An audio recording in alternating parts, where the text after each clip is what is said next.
This slideshow will help you prepare, write and deliver better presentations. It'll help you improve your thinking and writing, it'll build your confidence, and it'll help you avoid hypnotizing chickens. That's the nickname that the US military give to presentations which are so dull they send the journalists to sleep. So the first thing you need to know is that there is never too little time to get your message across. There is always and only too many words. In a world full of words, you've got to make sure that your words count.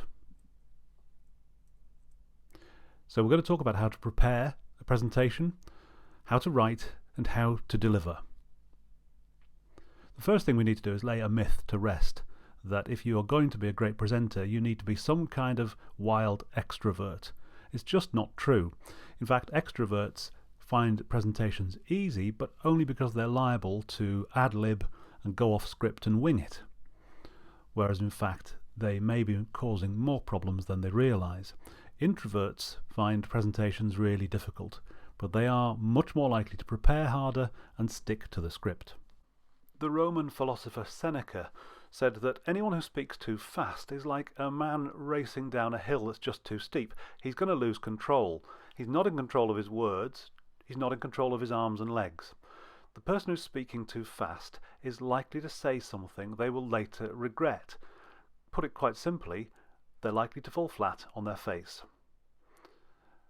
Introverts are much less likely to do this because they will be much more guarded and careful about preparing and about speaking.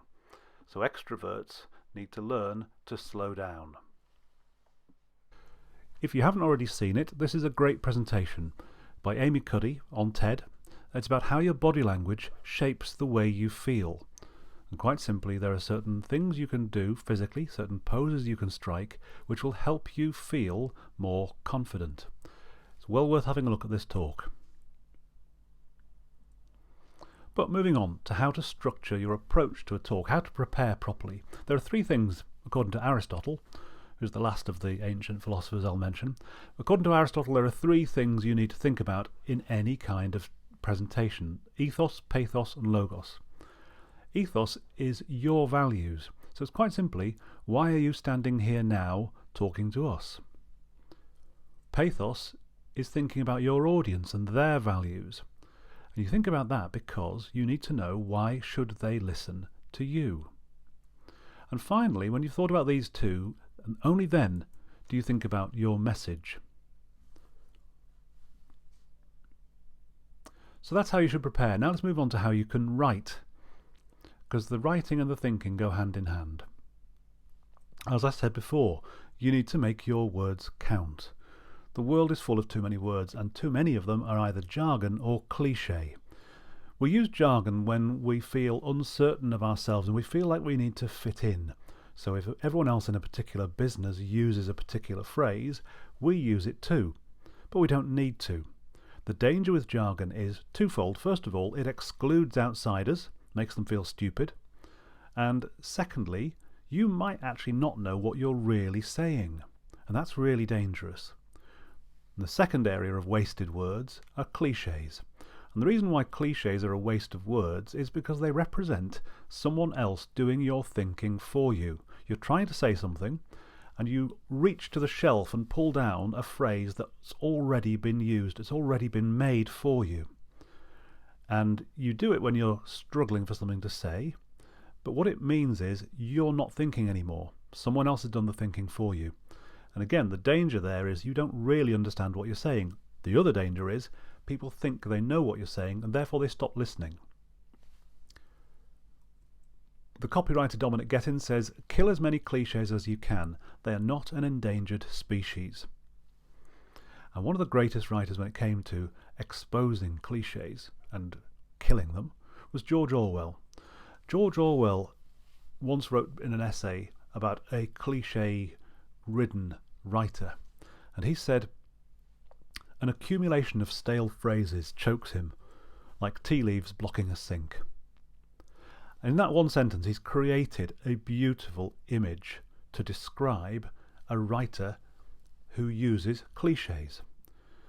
You can almost feel the grease and the slime and the stuck water in this blocked sink, and the accumulation of tea leaves, these stale phrases, down at the bottom of the plug hole.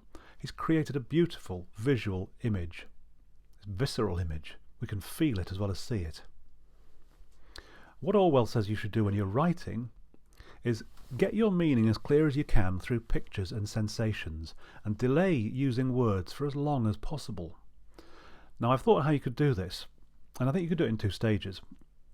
And I call this technique Make It Original. So here goes. The first stage, if you look at the left-hand side of the page, is to try and work out as many different ways as you can of perceiving the thing you are trying to talk about. So in the middle of that grid, write down the project, the thing it is you want to talk about. Just a couple of words will do. And then in each box, in the first box, try and draw it or visualize it. What would it look like if it was a photograph or a cartoon? Then look at what sort of relationships are involved. Is it a customer and client relationship? Are you a teacher and a student? Is it a family relationship? Is it a parent-child relationship? Try and describe it in sensory terms. What does it look like? What does it smell like? What does it taste like? What does it feel like? This will feel a bit weird, but go with it. Give it a try. And then look at what are the emotional stakes. Are we talking about pride? Are we talking about love? Are we talking about fear? Are we talking about hatred or despair? What are we actually talking about that's the heart of the project you're working on? What are you trying to do for people in emotional terms? What are you trying to do for yourself? Spend a few minutes writing all of these things down. And when you've written as many as you can, look back and think which one helps me most. And then turn to the right-hand side of the page and think, well, what am I trying to say? And what words, of all of these words I've put down, might help me express it? But more importantly, what image will make it clearer? What sensory image, what visual image will make this clearer? And is this image fresh enough? So like George Orwell, cliches are like tea leaves blocking a sink. Well, that's a very fresh image. And finally, he says to any writer, could I put it more shortly? Could I write this more concisely? Twitter is a brilliant discipline for doing this. If you have to write in 144 characters, it makes you think very carefully about what you're saying. So do it for your message. So we've talked a little bit about writing.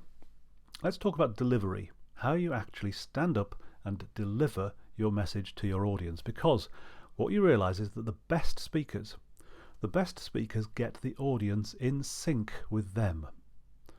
And there are several ways they do it.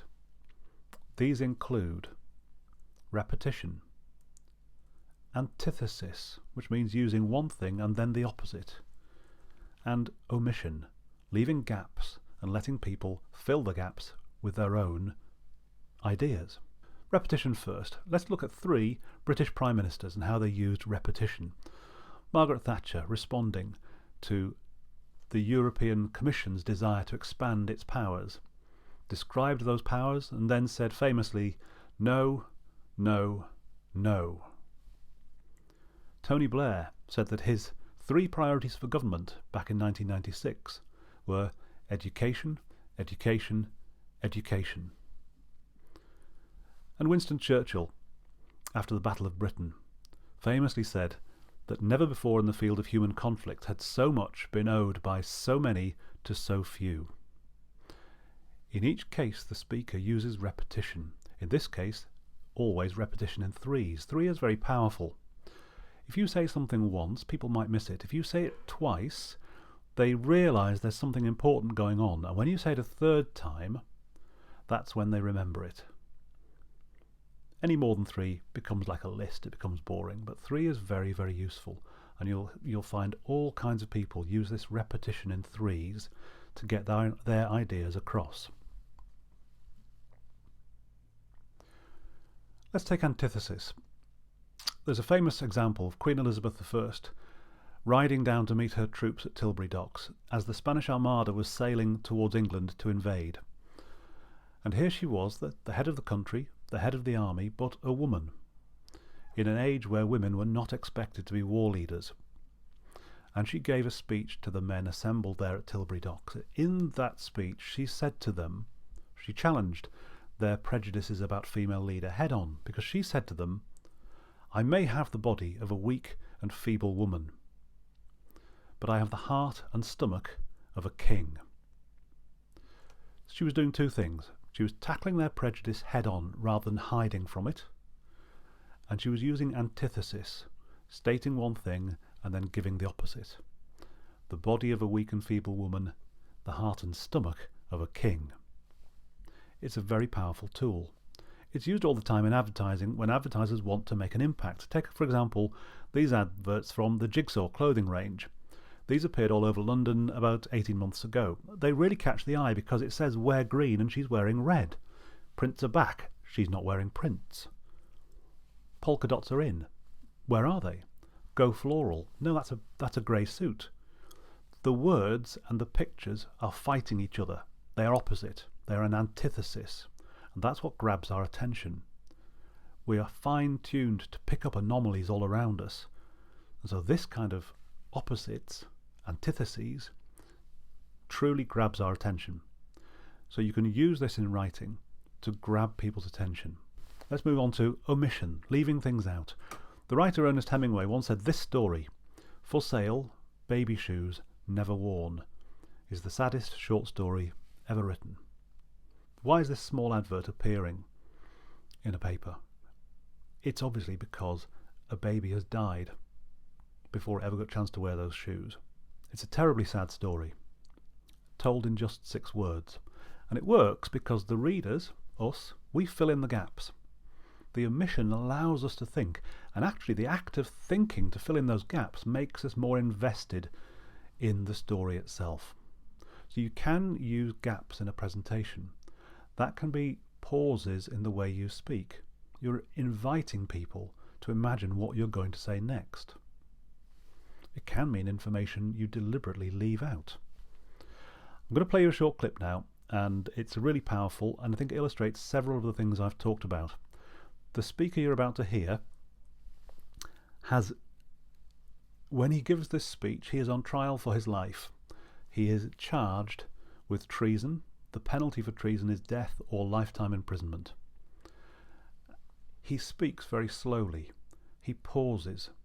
He doesn't race through his words. He uses antithesis time and time and time again, setting up one thing and then giving the opposite. He repeats himself. He repeats his themes. By the end of the speech, I challenge you, I bet you will know what he's going to say next, and you will be willing him to say it. Let's hear. I have dedicated my life to this struggle of the African people. I have fought against white domination, and I have fought against black domination. I have cherished the idea of a democratic and free society in which all persons will live together in harmony and with equal opportunities.